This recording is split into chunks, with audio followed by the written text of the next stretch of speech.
दोस्तों, स्वागत है आप सभी का आपके अपने यूट्यूब चैनल वीवीडीआर ग्रुप में।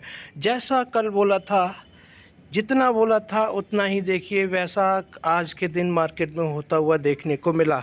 मैंने बोला था कि आज मार्केट में प्रेशर आएगा, मार्केट में बिकवाली आ सकती है। कारण मैंने बताए थे। मैंने बोला था कि एक तो हफ्ते का आखिरी दिन है, 2 दिन की छुट्टी रहती है, शेयर मार्केट अगले 2 दिन बंद रहेगा। फ्राइडे सैटरडे को मार्केट बंद रहता है और प्लस सारे commodity market, Indian currency, bond market, हमारा जो गिफ्ट निफ्टी था, फ्यूचर्स थे, वो सब ये इशारा कर रहे थे कि मार्केट में प्रेशर आएगा। सब हमारी जो मार्केट थी शेयर मार्केट के अगेंस्ट जा रहे थे। कमोडिटी मार्केट में तेज़ी थी, बॉन्ड मार्केट में तेज़ी थी, क्रिप्टो करेंसी डाउन था, बॉन्ड मार्केट बॉन्ड मार्केट में तेज़ी थी। Brent oil, crude oil, metal, ये सब क्या होता है, इसमें तेज़ी बनी हुई थी। हमारे फ्यूचर्स नेगेटिव चल रहे थे हमारी निफ्टी इंडेक्स से।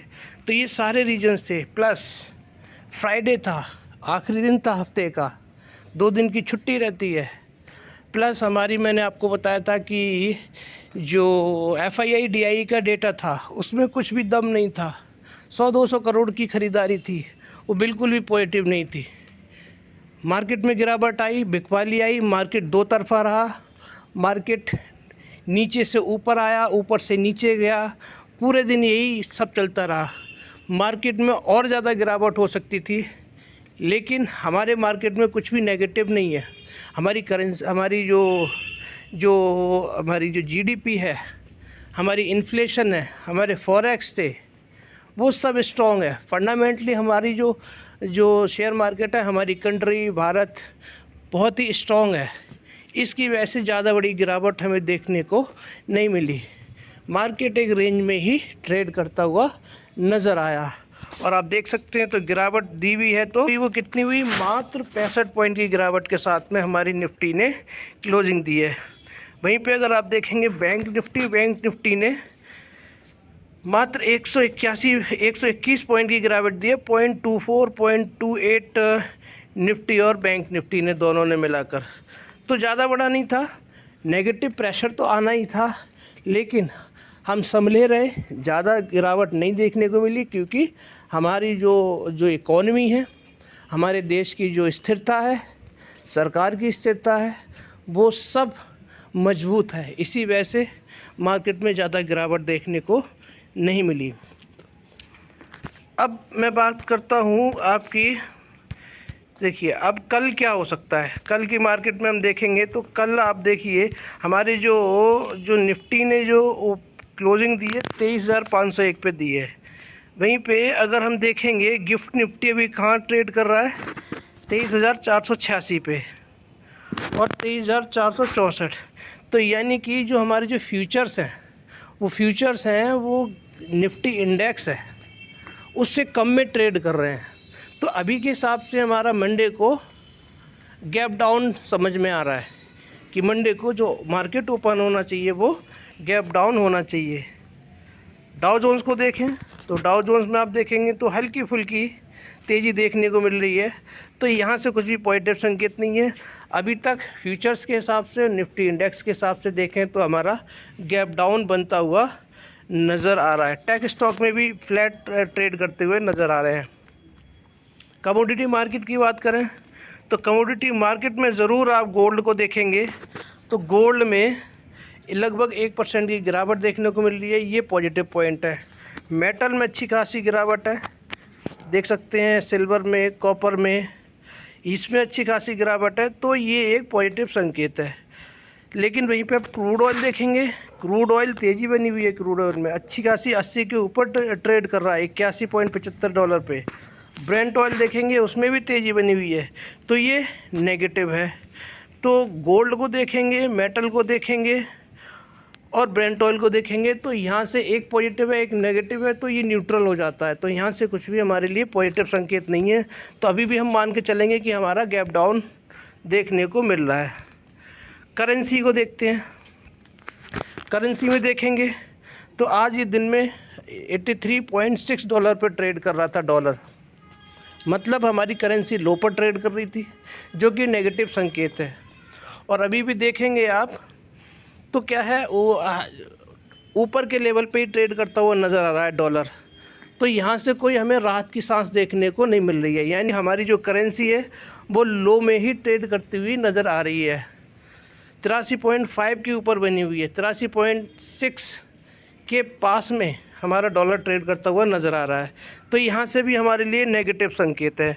अब ये जो संकेत हैं, ये देखिए मैं आपके साथ में डेटा शेयर करूँगा, उसमें ज़रूर आपको देखने को मिलेगा कि हमारे इस बार के फॉरेक्स हैं वो घटकर आने चाहिए। मैं आपको हर पूरे हफ्ते में ये बोलता आया हूँ कि इस बार हमारे फॉरेक्स घट सकते हैं। अभी आपके साथ में शेयर करूँगा आगे वीडियो में अंत तक बने रहिएगा। क्रिप्टो करेंसी में देखेंगे तो क्रिप्टो करेंसी में लगातार प्रेशर बना हुआ है, नीचे के लेवल पे ही क्रिप्टो करेंसी आप देखेंगे तो बनी हुई है, कोई तेज़ी देखने को क्रिप्टो करेंसी में नहीं मिल रही है। तो यहाँ से भी हमें नेगेटिव सेंटिमेंट है, सेम बिल्कुल वैसे ही जैसे हमारे कल के मार्केट के लिए नेगेटिव सेंटिमेंट मैंने आपको बताए थे। अब बात करते हैं बॉन्ड मार्केट। बॉन्ड मार्केट में आप देखेंगे तो यहाँ भी तेज़ी बनी हुई है। US 10 ईयर में, US 30 ईयर में तेज़ी बनी हुई है, US 2 ईयर में बॉन्ड यील्ड में तेज़ी बनी हुई है। इंडियन बॉन्ड यील्ड में देखिए फ्लैट ट्रेड करते हुए नज़र आ रहे हैं। तो यहाँ से भी हमें क्या है, नेगेटिव संकेत ही मिल रहे हैं। तो अभी ओवरऑल जो नज़रिया हमें समझ में आ रहा है वो ये देखने को मिल रहा है कि मंडे का मार्केट नेगेटिव देखने को मिल सकता है। बाकी 2 दिन में क्या पॉजिटिव न्यूज़ आ जाए वो एक अलग बात है, लेकिन अभी जो सेंटीमेंट है वो मंडे मार्केट के लिए नेगेटिव देखने को मिल रहे हैं। देखिए अब मैं आपके साथ में बोल रहा था फॉरेक्स का डेटा। देखिए फॉरेक्स का आप डेटा देखेंगे तो देखिए आ गई ना गिरावट। मैंने बोला था कि आपको, क्योंकि हमारा जो डॉलर था ऊपर के लेवल पे ट्रेड कर रहा था, करेंसी हमारी लो बना रही थी डे बाई डे।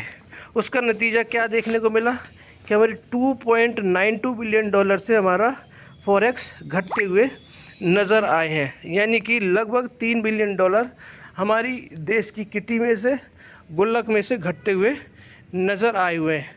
तो यानी कि यहाँ पर हमें 3 बिलियन डॉलर का लगभग नुकसान होता हुआ नज़र आ रहा है। तो ये भी देखिए मार्केट की नेगेटिव संकेत है, क्योंकि जब फॉरेक्स घटते हैं तो जो FII होते हैं तो उनके लिए नेगेटिव संकेत माना जाता है, थोड़ी इकोनॉमी के लिए भी नेगेटिव होता है। लेकिन क्योंकि हम 2-3 बार से लगातार बढ़ रहे थे और हम 650 बिलियन डॉलर के ऊपर पहुंच गए थे, और जब डॉलर बढ़ता जा रहा है और हमारी करेंसी लो बना रही है तो उसकी वजह से ये गिरावट आई है। गिरावट थोड़ी बड़ी है, लेकिन तब भी अगर हम देखा जाए तो हमारे फॉरेक्स बहुत अच्छी पोजीशन पर ट्रेड करते हुए नज़र आ रहे हैं। तो यहाँ पर हम देखेंगे नेगेटिव सेंटीमेंट है अगले हफ्ते के लिए, क्योंकि मैंने हमेशा देखा है कि जब फॉरेक्स बढ़कर आए हैं मार्केट ग्रीन में ट्रेड करता है, और जब फॉरेक्स घटकर आते हैं तो मार्केट नेगेटिव ट्रेड करता है। तो अगले हफ्ते क्या रहेगा, एक रेंज में मार्केट को ट्रेड करना चाहिए जब तक कि कोई बड़ी न्यूज़ नहीं आ जाती है। तो अभी क्या है, अगले हफ्ते के लिए हमारे जो सेंटीमेंट है वो सारे के सारे नेगेटिव नज़र आ रहे हैं। देख सकते हैं आप यहाँ से, रिकॉर्ड हाई से नीचे लुढ़का विदेशी मुद्रा भंडार, 2.92 बिलियन डॉलर घटा, जाने बाजार पर पड़ेगा क्या असर। आप देख सकते हैं फॉरेक्स रिजर्व, देश की विदेशी मुद्रा भंडार में बड़ी गिरावट आई है। विदेशी मुद्रा भंडार अपने रिकॉर्ड हाई से नीचे लुढ़क गया है। इसमें 2 बिलियन डॉलर से ज़्यादा की गिरावट आई है। इसका असर बाज़ार पर देखने को मिल सकता है।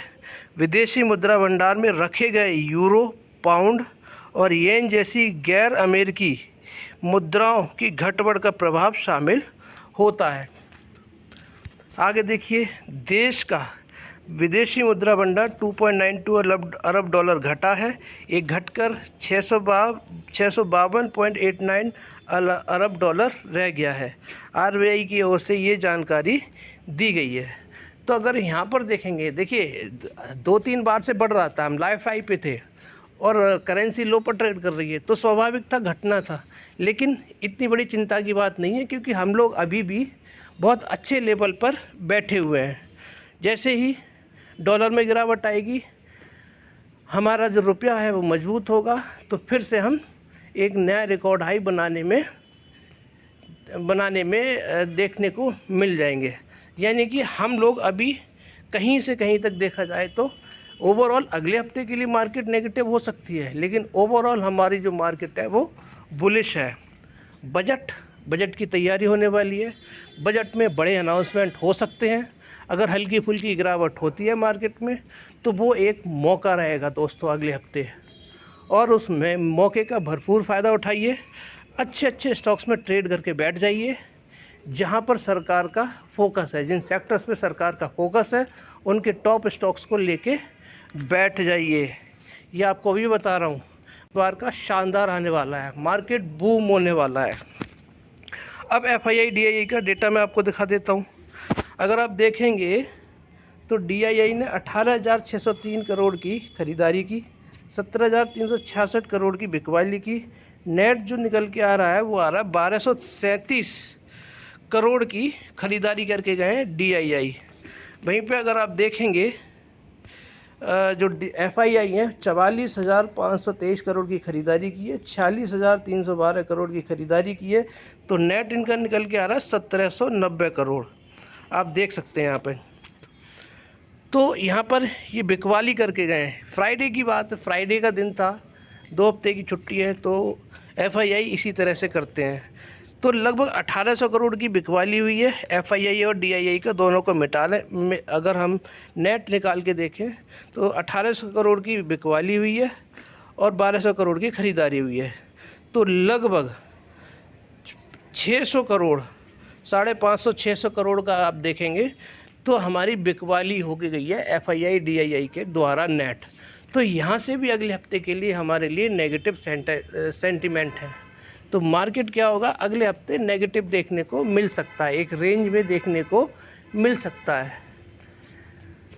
तो ये था ओवरऑल एनालिसिस, और ये देखिए एक पक्का डेटा है, ऑफिशियल डेटा है, ये सारा का सारा ऑफिशियल डेटा है। तो इसीलिए मैं बोल रहा हूँ अगले हफ्ते मौका रहेगा। अगर हल्की फुल्की गिरावट किसी में देखने को मिलती है, अच्छे स्टॉक्स में 40-60 वाले फार्मूले से ख़रीदारी करके बैठ जाइए। मार्केट हल्का फुल्का गिरता है तो बाउंस बैक भी करता हुआ नज़र आएगा। अगर पॉजिटिव न्यूज़ आ जाती है सरकार की तरफ से तो फिर ये वाली न्यूज़ भी नल एंड वॉइड हो जाएंगी, लेकिन अगले हफ्ते मार्केट नेगेटिव नज़र आ रहा है। अब बात करते हैं अपने 5 स्टॉक्स की, जिसमें सबसे पहले डिस्कस करेंगे IRFC यानी कि Indian railway finance corporation limited.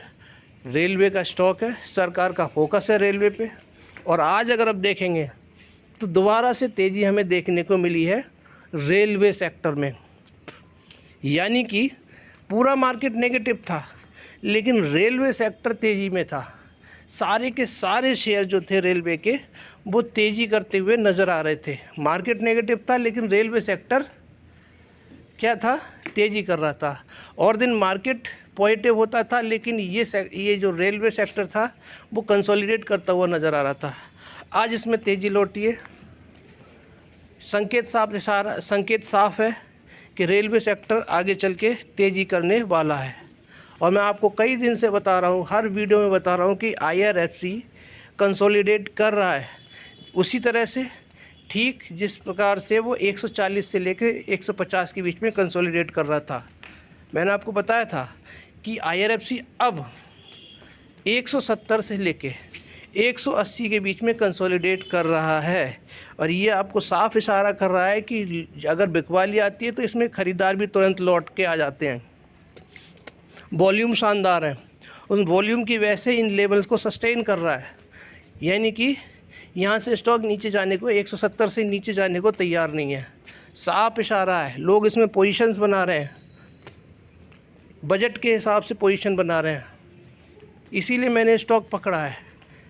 Railway के बाकी स्टॉक्स हैं उनको देखेंगे तो वो लाइफ हाई बना चुके हैं, लाइफ हाई के बाद में नीचे आए हैं और नीचे आने के बाद में लाइफ हाई को फिर से टच कर रहे हैं, लेकिन ये अभी लाइफ हाई लगाने के बाद दोबारा नहीं पहुंचा है। तो इस स्टॉक में एक तूफ़ानी तेज़ी अभी बाकी है, इसीलिए मौका है इस स्टॉक में। आप देख सकते हैं इसका मूवमेंट, ये कहाँ क्लोजिंग दी है? 176 के लेवल पे, शानदार लेवल पे, अच्छे प्राइस पे इसने क्लोजिंग दी है।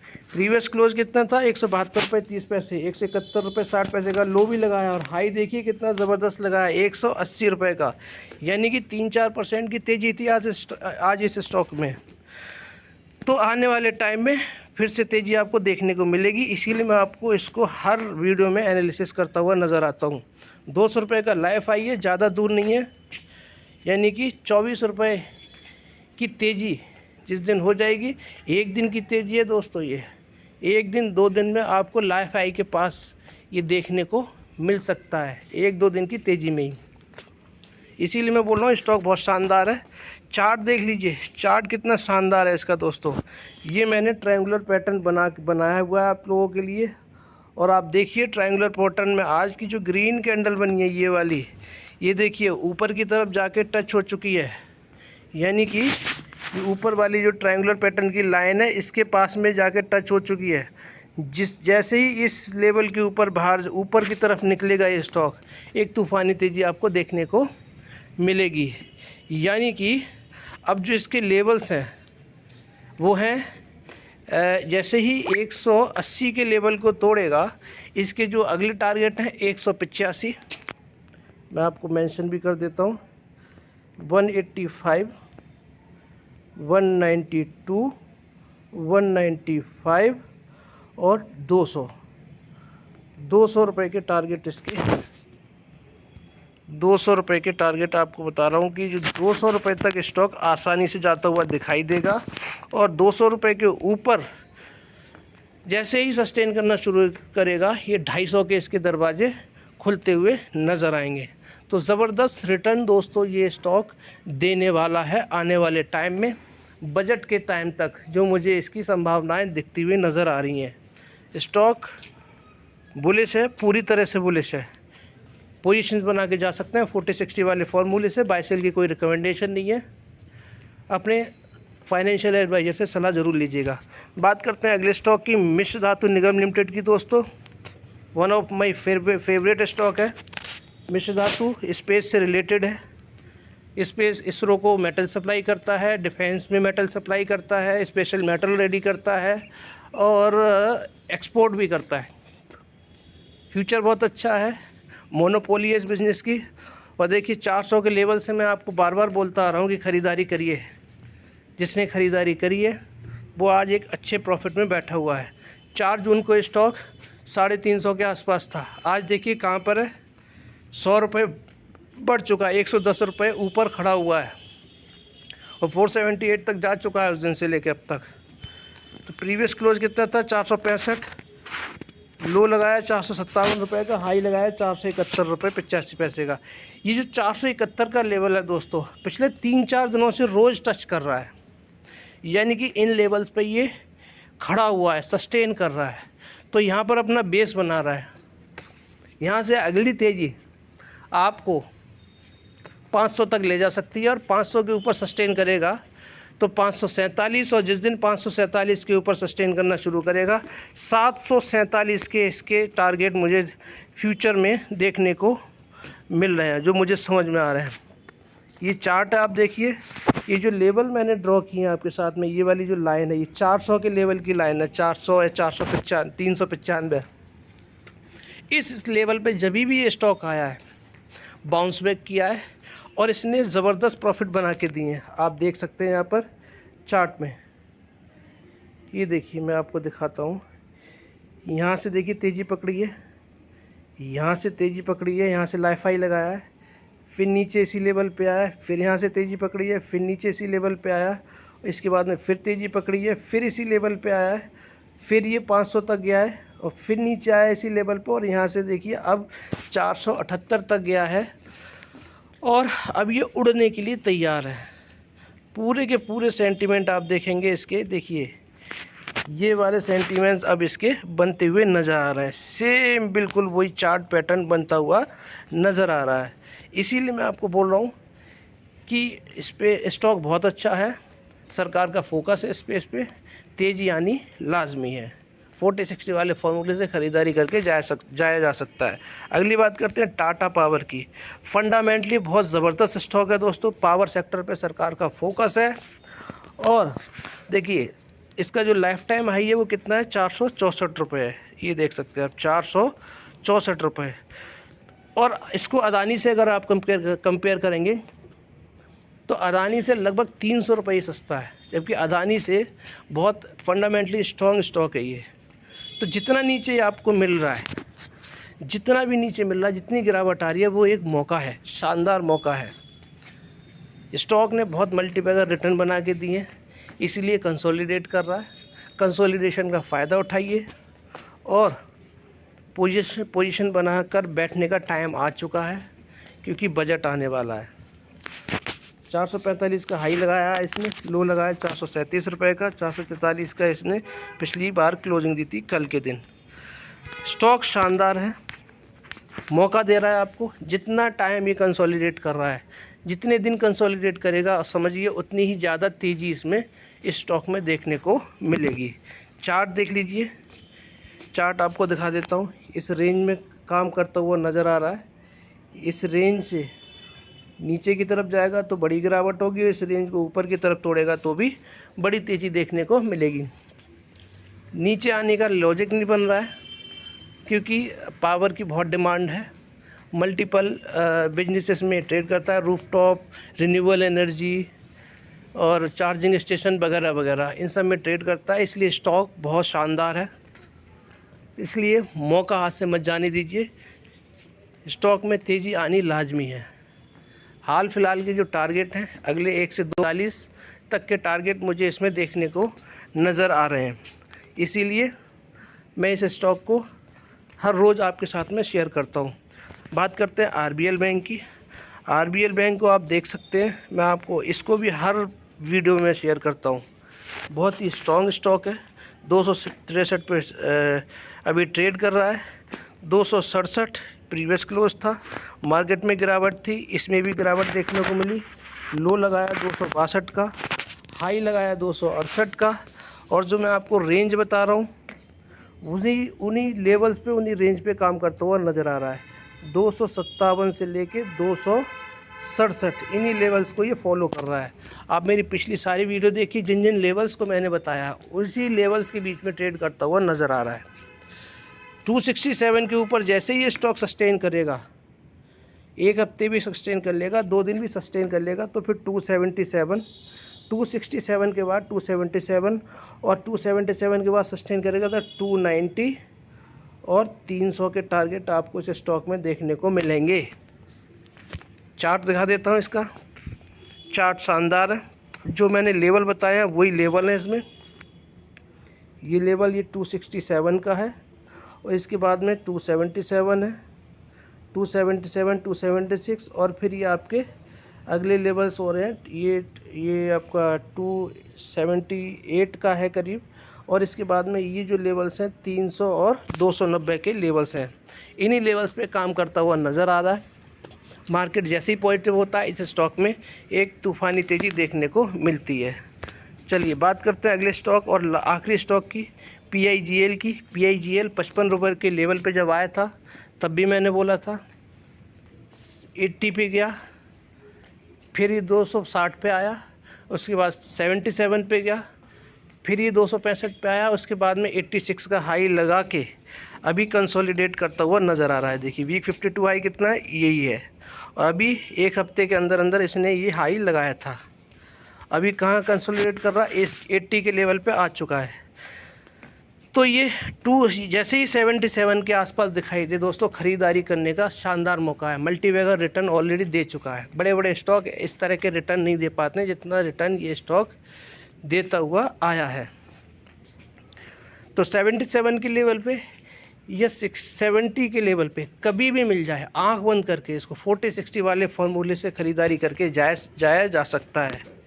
चार्ट दिखा देता हूँ, शानदार और बेहतरीन चार्ट है। आप देखिए, मूविंग एवरेज एक्सपोनेंशियल वाली लाइन है, इसके ऊपर कैंडल वाली लाइन कितनी शानदार तरीके से ऊपर के लेवल पर सस्टेन कर रही है। सुपर बुलिश स्टॉक है। तो ये था पूरा एनालिसिस। स्टॉक बहुत अच्छा है, पावर सेक्टर का है, पावर सेक्टर पर सरकार का फोकस है। ये था पूरा का पूरा एनालिसिस मेरा आज के दिन का। पूरी वीडियो स्ट्रेच इसलिए होती है क्योंकि 5 स्टॉक शेयर करता हूँ, पूरा ग्लोबली आपके साथ में पूरी न्यूज़ शेयर करता हूँ। मेरी वीडियो को देखने के बाद आपको किसी दूसरी वीडियो देखने की ज़रूरत नहीं है। इसीलिए दोस्तों मैं आपको, मेरी वीडियो आपको थोड़ी लंबी मिलेगी, लेकिन पूरा शेयर मार्केट इसी वीडियो में आपको देखने को मिलेगा। आखिरी बात बता रहा हूँ आज की कि देखिए, बजट की तैयारी शुरू कर दीजिए। टैक्स पेयर को बड़ा फ़ायदा मिल सकता है, बड़ी छूट मिल सकती है टैक्स में, और पेट्रोल डीजल में भी टैक्स कम होने के आसार नज़र आ रहे हैं। इस बार का बजट शानदार होने वाला है, बेहतरीन होने वाला है। मार्केट में तूफ़ानी तेज़ी देखने को मिल सकती है। इसीलिए अच्छे स्टॉक्स में पोजीशन बनानी शुरू कर दीजिए। अगले हफ्ते अगर मार्केट में गिरावट आती है तो ख़रीदारी करके जाना चाहिए 40-60 वाले फॉर्मूले से, ध्यान रखिए। और ऑब्वियसली बाय सेल की कोई रिकमेंडेशन नहीं है, अपने फाइनेंशियल एडवाइज़र से ज़रूर सलाह लीजिएगा। जितना भी एनालिसिस मैंने आपको किया है आपके साथ में शेयर कर रहा हूँ, इन सब में मैं ट्रेड करता हूँ, उसी के हिसाब से मैं आपको बता रहा हूँ। वीडियो अच्छी लगी है तो लाइक शेयर सब्सक्राइब करना बिल्कुल मत भूलिएगा। आप सभी का बहुत बहुत धन्यवाद। नमस्ते, राम राम, राधे राधे।